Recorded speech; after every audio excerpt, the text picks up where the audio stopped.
অনেক ফ্রেশার আছে যারা মানে ওএমআরে 60-60 পেয়েছে, অ্যাকাডেমিক্সে 10-10 পেয়েছে, অর্থাৎ যে 70 নম্বর 70-70 পেয়েছে, তারা ইন্টারভিউতে ডাক পায়নি।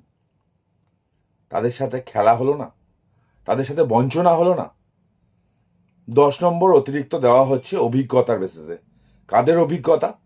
2016 যে প্যানেল বাতিল হয়ে গেল, সেই প্যানেলে যারা চাকরি করতো তাদেরকে 10 নম্বর করে দেওয়া হচ্ছে।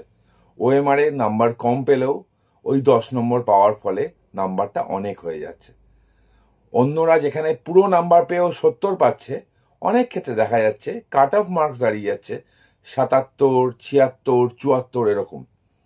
পরীক্ষা 70-এর, কাট অফ 74-এর। অদ্ভুত জিনিস। একমাত্র পশ্চিমবঙ্গেই সম্ভব, পশ্চিমবঙ্গের শিক্ষা ব্যবস্থাতেই সম্ভব, এসএসসির পক্ষেই সম্ভব, মমতা বন্দ্যোপাধ্যায় সরকারের পক্ষেই সম্ভব, ব্রাত্য বসু শিক্ষামন্ত্রী থাকলেই এটা সম্ভব। বঞ্চনা আবার হলো, যোগ্যদের সাথে বঞ্চনা হলো। পশ্চিমবঙ্গ সরকার একটা বার্তা দিয়ে দিল যে মেধাবী ছাত্রছাত্রীদের কোনো জায়গা নেই।